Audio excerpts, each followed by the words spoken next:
Hi friends, ನಮಸ್ಕಾರ. ನಾನು last time ಒಂದು ವಿಡಿಯೋ ಹಾಕಿದ್ದೆ, ನನ್ನ ಸ್ನೇಹಿತೆಯ ವಿಡಿಯೋ.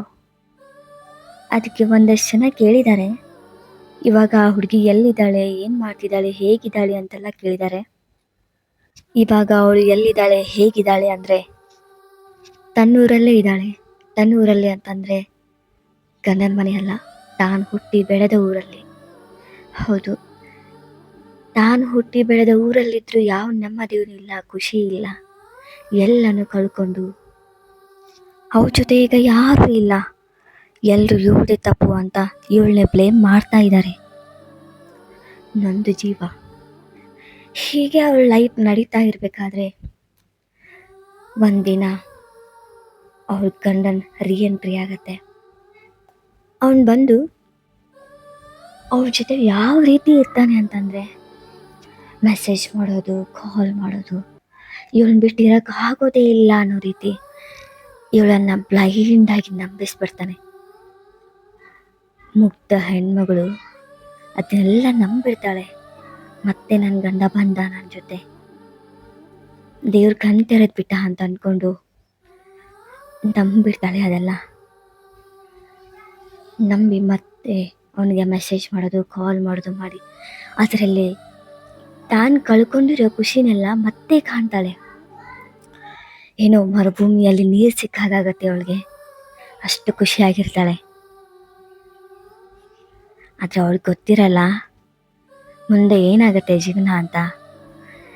ಹೀಗೆ ಖುಷಿ ಪಡಬೇಕಾದ್ರೆ ಅವನೊಂದು ಭರವಸೆ ಕೊಡ್ತಾನೆ. ಏನು ಭರವಸೆ ಕೊಡ್ತಾನೆ ಅಂತಂದರೆ, ನಾನಿನ್ನ ಕರ್ಕೊಂಡು ಹೋಗ್ತೀನಿ ಮನೆಗೆ ಅಂತ. ಆವಾಗ ಅವಳ ಖುಷಿಗೆ ಮಿತಿಯೇ ಇರಲಿಲ್ಲ. ಏನೋ ಗೆದ್ದು ಬಂದೋ ಥರ, ಏನೋ ಸಾಧನೆ ಮಾಡಿಬಿಟ್ಟೆ ಅಂತ ಅನ್ನೋ ಥರ ಅವಳಿಗೆ ಅಷ್ಟೊಂದು ಖುಷಿ ಆಗತ್ತೆ. ಅವನು ಬರೋಕೆಗಾಗಿ ಕಾಯ್ತಾ ಇರ್ತಾಳೆ. ಒಂದಿನ ಆ ಟೈಮ್ ಬಂದೇ ಬಿಡ್ತು. ಹೌದು, ಅವನು ಬರೋ ದಿನ ಬಂದೇ ಬಿಡ್ತು. ಅವನು ಬರ್ತಾನೆ ಅಂತ ಅವಳು ಕಾಯ್ತಾ ಇರಬೇಕಾದ್ರೆ ಅವನು ಇಷ್ಟಪಟ್ಟಿರೋ ಊಟ, ಅವನು ಇಷ್ಟಪಟ್ಟಿದ್ದನ್ನೆಲ್ಲ ಮಾಡ್ತಾ ಅವನಿಗೋಸ್ಕರ ಕಾಯ್ತಾ ಪಕ್ಷಿ ಥರ ಕಾಯ್ತಾ ಇರ್ತಾಳೆ. ಹೀಗೆ ಕಾಯ್ತಾ ಇರಬೇಕಾದ್ರೆ ಅವನು ಬರೋದೇ ಇಲ್ಲ. ಹೌದು ಫ್ರೆಂಡ್ಸ್, ಅವತ್ತು ಅವಳು ನಿರೀಕ್ಷೆ ಮಾಡಿದ ಬಂದರೂ ಅವನು ಅವತ್ತು ಬರೋದೇ ಇಲ್ಲ. ಕೈ ಕೊಟ್ಬಿಟ್ಟ. ಇಡೀ ದಿನ ಕಾಯ್ತಾಳೆ. ಅವನು ಇಷ್ಟಪಟ್ಟಿರೋ ಅಡುಗೆ ಮಾಡಿ ಅವನು ಬರೋದೇ ಇಲ್ಲ. ಆಮೇಲೆ ಇವಳು ಕಾಲ್ ಮಾಡ್ತಾಳೆ, ಮೆಸೇಜ್ ಮಾಡ್ತಾಳೆ, ಯಾವುದಕ್ಕೂ ರೆಸ್ಪಾನ್ಸ್ ಇರಲ್ಲ. ಮತ್ತೆ ಅವಳ ನಂಬಿಕೆಗೆ ಪೆಟ್ಟು ಬೀಳುತ್ತೆ. ಗೊತ್ತಾಗಲ್ಲ ಅವಳಿಗೆ ಏನು ಮಾಡ್ಬೇಕಂತಾನೆ ಗೊತ್ತಾಗಲ್ಲ.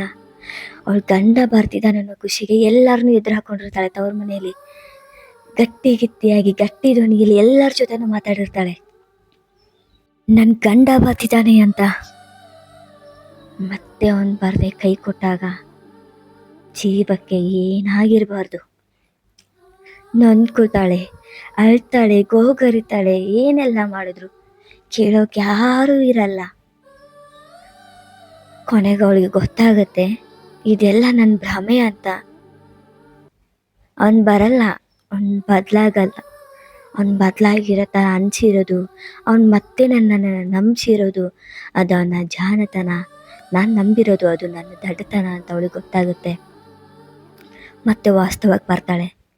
ಬಂದು ಒಂದು ನಿರ್ಧಾರ ತಗೋತಾಳೆ, ನಾನಿನ್ನು ಯಾವತ್ತೂ ಯಾರನ್ನೂ ನಂಬಾರ್ದು. ನನ್ನ ನಂಬಿಕೆಗೆ ಕೊಳ್ಳೆ ಬಿತ್ತು. ಇವಾಗ ಉಳಿದಿರೋದು ನನ್ನ ಜೀವ ಮಾತ್ರ. ಇನ್ಯಾವತ್ತೂ ನನ್ನ ಜೀವನ ಬದಲಾಗಲ್ಲ. ನನ್ನ ಜೀವನ ಇದೇ ಥರ ನಡೀತಾ ಇರತ್ತೆ ಅಂತ ಅವಳೇ ಗಟ್ಟಿ ನಿರ್ಧಾರ ಮಾಡಿ ಅವನಿಗೆ ಡಿವೋರ್ಸ್ ಕೊಡೋ ಲೆವೆಲ್ಗೆ ಹೋಗ್ತಾಳೆ. ಹೌದು ಸ್ನೇಹಿತರೆ, ಡಿವೋರ್ಸ್ ಕೊಡಬೇಕಂತ ನಿರ್ಧಾರ ಮಾಡ್ತಾಳೆ. ಆದರೂ ಅವಳು ಡಿವೋರ್ಸ್ ಕೊಡಬೇಕಂದ್ರೆ ಯಾರೂ ಮುಂದೆ ಬರಲ್ಲ ಅವಳಿಗೆ ಸಹಾಯ ಮಾಡೋಕ್ಕಂತ. ಅವ್ರ ತಂದೆ ಕೇಳ್ತಾಳೆ, ಅವ್ರ ಅಕ್ಕ, ಅವ್ರ ಭಾವಂದಿರು ಎಲ್ಲರನ್ನೂ ಕೇಳ್ತಾಳೆ, ಡಿವೋರ್ಸ್ ಕೊಡ್ಬೇಕಂತಿದ್ದೀನಿ, ಯಾರಾದರೂ ಹೆಲ್ಪ್ ಮಾಡಿ ಅಂತ. ಯಾರೂ ಬರಲ್ಲ. ನಿನ್ನ ಲೈಫ್ ನೀನು ನೋಡ್ಕೊ, ಏನು ಮಾಡ್ತೀಯಾ ಮಾಡ್ಕೊ ಅಂತ ಅವಳಿಗೆ ಹೇಳ್ಬಿಡ್ತಾರೆ. ಒಬ್ಬಳು ಏನಂತ ಮಾಡೋಕ್ಕಾಗುತ್ತೆ. ಬಟ್ ಅವಳು ನಿರ್ಧಾರ ಮಾಡಿರೋದಂತೂ ಸತ್ಯ, ಡಿವೋರ್ಸ್. ಅವನು ಮತ್ತೆ ಬಂದರೆ ಅವಳು ಅವನ ಹತ್ರ ಹೋಗಲ್ಲ. ಡಿವೋರ್ಸ್ ಒಂದೇ ಇವಾಗ ಅವಳು ಮುಂದೆ ಇರೋದು. ಹೌದು, ಅವಳು ತಗೊಂಡಿರೋ ನಿರ್ಧಾರ ಸರಿಯಾಗಿದೆಯಾ ಇಲ್ಲ ತಪ್ಪಿದೆಯಾ ಅಂತ ನೀವೇ ಹೇಳಿ ಫ್ರೆಂಡ್ಸ್. ಈ ನಿರ್ಧಾರ ಬಿಟ್ಟು ಬೇರೆ ಯಾವ ನಿರ್ಧಾರ ಅವಳು ತಗೋಬೇಕಾಗಿತ್ತು, ಇಲ್ಲ ಇದೇ ನಿರ್ಧಾರ ಸರಿಯಾಗಿದೆಯಾ, ಅವಳು ಮುಂದೆ ಏನು ಮಾಡಬೇಕು, ಪ್ಲೀಸ್ ಸಜೆಸ್ಟ್ ಮಾಡಿ ಫ್ರೆಂಡ್ಸ್. Thank you.